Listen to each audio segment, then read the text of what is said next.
everybody, I'm Danny Otto. Welcome into an all-new episode of That Recap Show. Now, before we get into the episode, just wanted to issue major spoiler alert. We are going to be going over everything that happened in Tales of the Empire. So if you haven't watched those episodes yet, you may want to pause this video, head over to DisneyPlus, check all of those out, and then come back and enjoy the breakdown. Now, with that out of the way, let's start the show.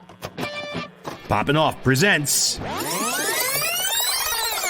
That Recap Show.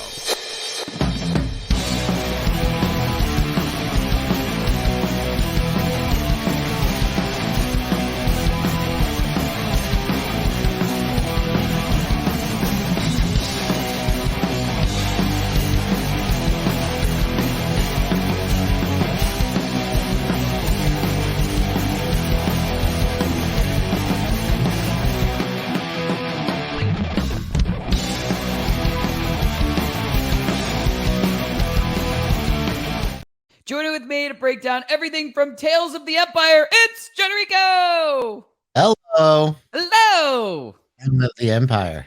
Tales of the Empire. Yes. I look, you got to watch this before I did. Not on purpose. It was just I had a busy week. But it was really, like you said, it was really an easy watch. Like every episode kind of flowed into each other. I felt like the episodes were kind of the perfect length. Also, like you got the main point of the story, and then it was time for the next episode. It was nice. It was delightful. Exactly. It was very nice. It was a very good little May 4th treat, if you will. Right, and it came out on May the 4th. Yeah, for sure. So it was perfect. It was a little, we're sorry that Bad Batch is over, but here's something new to enjoy for in celebration for Star Wars Day. A little palate cleanser. Yeah, there we go. But I mean, just getting right into it, I think we're kind of both in an agreement. This was two really cool story arcs to kind of, be able to experience over the course of these 6 episodes. It was really cool to kind of, see a different perspective, kind of see the perspective of these two characters, not just these guys are bad guys because they're on the Empire side. Like, you know what I mean? It was kind of cool to be able to, see what experiences led them down paths and kind of their internal struggles during those paths and arcs and stuff like that. But I'm kind of like I said, like I normally say, is I'm dancing around like some of the specifics that we're going to get more into in takeaways and predictions, stuff like that. But one thing that I absolutely had to reference, because I'm just like, I have to do this, is we got very quickly into this limited series. We got a sighting of General Grievous. Yeah. And the only thing my brain can think of immediately was, hello there. Yeah. Hello there. That's all I could think of when we first saw him. Not that he's not the fact that he is like just taking out people left and right with all of his swinging lightsabers and craziness of the battle that we're thrown into with the episode. Vicious in this. Yeah.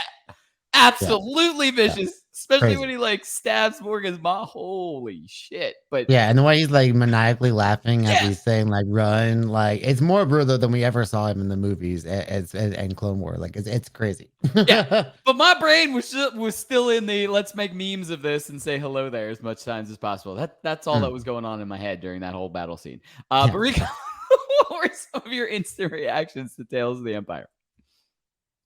Yeah, I wasn't too sure what to expect from this because it was following two very like kind of very like characters you wouldn't expect them to kind of destroy you in a Tales of the Empire like right off the bat. But I really like that they had focused on these two characters because I think this is the perfect like kind of format of storytelling to kind of focus on this level of characters, especially in this vast Star Wars universe. Like I feel like a lot of times this would have been kind of lumped in as kind of like a side storyline in a major like animation show.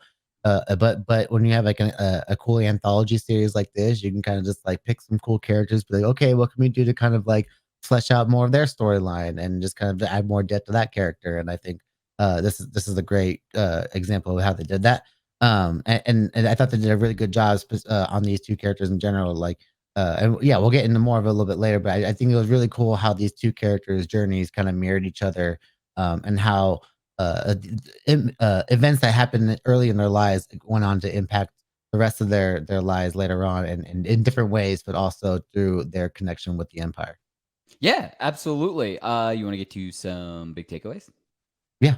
Awesome. All right, why don't you kick off big takeaways? Okay. I'll kick off with Morgan's story. I think with ultimately like I think her story wasn't needed at the end of the day, but I think it was really cool getting a lot of context to this character that we met in The Mandalorian, and also more got to know more in Ahsoka, Yep. and where we also got to see her meet her end as well. But it was really cool kind of getting to see like the events that led to her becoming that character, and how obviously that whole encounter with Grievous, and how what she encountered at a very young age went on to completely shape her entire life and the decisions that she made after that. And I really like the way that her life covers like the three different eras of the Star Wars universe. Like we get her during the Clone Wars, and then we get her during like the beginning stages of the Empire when she interacts with Thrawn and all that, and like we get Yeah. the beginnings of that relationship, which is really key to her character. And then, of course, the third part of her story was all dealing with Corvus, and kind of post Empire, New Republic stuff, which is obviously where we would meet her later on. And I'm just obviously showing what that whole encounter with Grievous would ultimately end up being mirrored on later on her life, because she ends up destroying Corvus, and that's when we end up seeing it later on in The Mandalorian, where it's like this desolated wasteland. It's all because she went power hungry and basically destroyed it, and out of spite for her people. So yeah, I think that was really cool on that end, to see that part of her story. But really it all leads to getting the real story that I was really excited for, which is Barriss Offee's story. A character from the Clone Wars who had a major impact on Ahsoka's storyline specifically. It was her actions that end up leading to Ahsoka being falsely accused by a Jedi. And then ultimately that led to Ahsoka leaving the Jedi after she was vindicated of those charges. So he's kind of getting to see the fallout of what happened to her after she's in prison, and she sees the attack on the Jedi Temple in Order 66 and being like, okay, that's, I mean, to her that's a good thing because she was already against the Jedi to begin with. So kind of getting to see her being recruited to the beginning stages of the Inquisitors was really fascinating, and a really cool journey to see that character go on. And obviously, he's like, I think it's a good example of how like she chose to go on this path. She was against the Jedi. She was willing to hunt the Jedi because she was against like what they were standing for to begin with. But she still had that like light side of the Force in her, and obviously that's something that she comes into conflict with when she sees the Force sister basically just slaughter this entire village.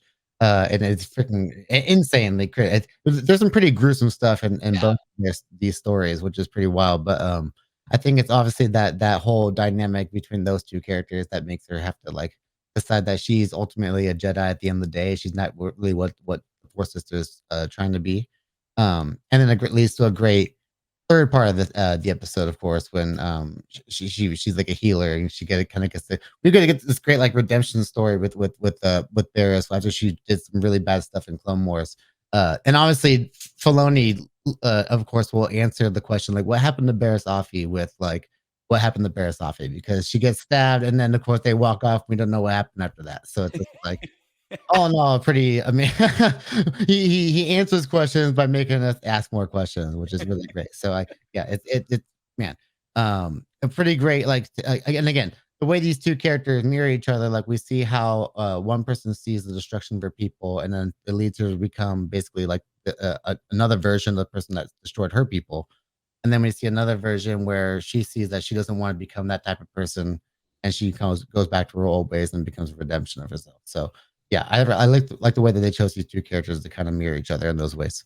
Yeah, very cool. And I mean, this is the one of those times where like our takeaways are basically identical. Like Mhm. I totally agree with you. Like while it was cool to get, more depth and like motivation for Morgan's story arc and stuff like that. That was cool. There's nothing wrong with that. And parts of her story were cool, like seeing Thrawn a little bit earlier, and Yeah. there were some really cool moments, and seeing Grievous again which was an absolute insane scene. But while those were really cool, the Barriss stuff was awesome. Like I every one of those, like, and they're mini episodes, but every one of those episodes were perfect.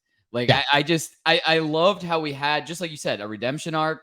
We had, we got to kind of see her internal struggle while she was still like an inquisitor. Like she's like, we don't need to do this. We got the information we needed. Like you do not need to slaughter everyone. And then we see her go full like towards the light again, like type of thing. And even, with, we don't know if she died or not, but even with like kind of her last like thing is to kind of save someone else that she knew, like pull them out of the darkness type of thing. Like she went complete like full circle. Like it was just a perfect full circle story arc for this character. And to really be able to see that, just like you said, we probably wouldn't have had that opportunity to really get that focus on this character if it had just been side parts of Clone Wars episodes or side parts of another cartoon episodes and stuff like that. So it was just for sure really cool to be able to see that. So I was just, all for that storyline. I could have taken 6 episodes of that, but I just thought it was really cool. While Morgan's story was still interesting, this had me the entire 3 episodes we really had of that storyline. I thought was, it's kind of like in Tales of the Jedi, where like the Ahsoka story was really cool, and we obviously know most of her story, how it plays out later on. But when we got that Dooku storyline, we were like, "Ooh, that's like what we were really into." So it's kind of cool that Barriss Offee kind of gave us that same feeling on that Dooku level, which is like a testament to how great a lot of these side characters, like I say side characters, but these smaller characters really are. Yeah, absolutely. I totally agree. You want to get to some predictions? Yeah, let's do it. I don't know if they're really predictions or if they're stuff we'd like to see in the future for other tales. ... But I'll kick it off, and I have to kick this off by giving you full credit for this idea because I don't know. I don't know if you said this when we were recording or if you just said this offhand when we were talking. Because I mean, we talk a lot before we record. There's a lot of stuff that doesn't make it into the actual finished episode that we do of recaps. There's plenty of stuff. I mean, plenty of bloopers. Don't get me wrong. That but not only bloopers, but just plenty of stuff that we're just offhand talking about, and then we just, when it's time to actually record, just never makes it into our points type of thing. But this was something we were talking about during Bad Batch. Type of thing in when we were looking to the future of other stuff that was coming out for Star Wars, and we were talking about Tales of the Empire is coming out. And you said, what would be really cool is if we got something like Tales of the Clones. And maybe it's just because, Bad Batch, I'm riding that high of the series finale of the Bad Batch, and I'm just like still all in my feels for how like that series and how it just ended and everything. But I would love to see that. I think I would I would really like if they need ideas of like Tales of ... like next kind of things to do, and before they revisit Tales of the Jedi, Tales of the Empire, before they do that again, if they want to do something else, I would love to see either 2 or 3 characters for like 2 or 3 episodes each of just like story plots, like to kind of show 100%. more of things. I think it would be really cool. But like I said, I wanted to give you full credit for that, but that's just something that obviously we don't know if there's going to be, a Tales of the Empire Part 2 or Tales of the Jedi Part 2. But, if they're still looking to do this and just have like mini series that Tales of, I think that would be really cool. And I think it's another option. I'm thinking too. Yeah, absolutely. But what I don't even know if we should call it predictions, or what would you like to see a future limited series like these type of thing? Yeah. Well, if I was like, if we're gonna go off one what we saw in these ones, it would be cool to see if they do follow up with the Fourth Sister and Barriss in some form. Like, there's a lot that they hinted towards. Like, of course, obviously that Barriss is working with the Path, which is just something I'll get into a little bit here as well, because it kind of factors into another Tales of that I would like to see. But yeah, I would like to kind of see some follow-ups with that. I feel like because of the fact that I said, like, again, he answered the question with making us ask more questions. Like, I want the answers to that question now too. However we're gonna get it. Yeah, and it looks like it seems like that episode takes place after we see the Fourth Sister in Kenobi, too, because that's where we first meet her. And so, yeah, if she abandoned the Inquisitorius, like that's a whole other thing that you got to escape on your own. So that's even crazier. But if we were doing like another Tales of the Empire, if we're going to talk about some characters connected with the Empire that I would like to see some stories on, Grievous right away would have been amazing. Even though he died during the Clone Wars, like he technically wasn't like a part of the Empire. I think maybe like like Tales of the Separatists or something like that, like in some form, like or even just like another Tales of the Clone Wars and some like where you're just following specific characters. But I think you just call it the Clone Wars at that point. But yeah, I would like to see like a Grievous storyline. But another great character I'd like to see would be Balin Skull.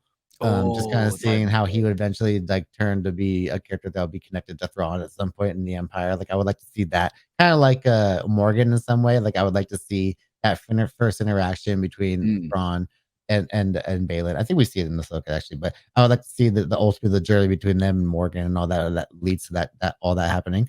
That would be great. And then of course, like even like some of the officers in the Empire, like a Tarkin or Orson Krennic from Rogue One would be really cool. Like just kind of seeing like the inner politics side of the Empire would be really interesting to see, or even like a Dr. Hemlock and like how he rose up in the science ranks. But then, like again, we're talking about like again, this seems like a whole Tales of series. Like we got Tales of the Jedi, we got Tales of the Empire. There's so many different tales of stories that you could tell within within Star Wars, right? You can do it within different timelines. Tales of the High Republic. Since we're getting the Acolyte set in the High Republic as well, we can start diving into some of those characters in that era. Tales of the Path would be a really fun one because you're telling stories of Jedi who are being kind of smuggled through this like path on being hidden from the Empire. I think that would be really cool. And then you can do really fun ones like Tales of the Empire or Tales of Bounty Hunters. Sorry, Tales of the Bounty Hunters, something like that. You can follow some different bounty hunters and follow the crime syndicate world stuff like that. That's the winner. Tales of the Bounty There's a Hunters lot of different cool stuff. And then you can also do some stuff that's like later on the sequel trilogy, Tales of the Resistance. Start following some characters like Poe Dameron and all that. I guess some more of the let's start fleshing out some of these sequels. Yeah. Start fleshing out some of these stories of these sequel trilogies. Yeah, Tales of the First Order. There's some really cool stories you could dive into there. Yeah. Tales of the Knights of Ren. Like there's so much potential of this Tales of series they can go with. That I really can't wait to see what they do next, especially with how great the animation keeps getting in these series as well.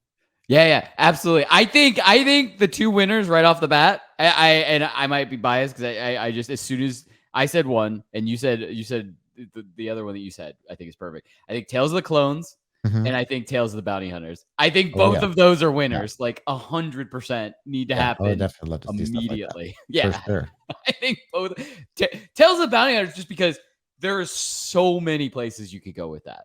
Like Tales of the Alliance. You could do some with the Rebels. Like we get a lot of great Rebel stories already, but we can do some again focusing on stuff like Saw Gerrera, something like that. Like there's so many great. Again, there's so much potential here that I really can't wait to see what, especially with Filoni at the helm. Like he's probably got some great ideas up his sleeve already. Yeah, absolutely. I'm here for it. I think any of them are going to be good, just like you said. Yeah. That's awesome. But as we always say, that's what we think. Let us know in the comments below. What did you think of Tales of the Empire? And what would you like to see next in the Tales of series? Would it be Bounty Hunters? Would it be Clones? Would it be Resistance? The sky's the limit. We don't know what's next, but hopefully they're all just as good as the previous ones. And as always, don't forget, like, subscribe, and turn on notifications to hear about all of our latest audio and video podcast releases. Bye, everybody! Poppin' Off presents That Recap Show.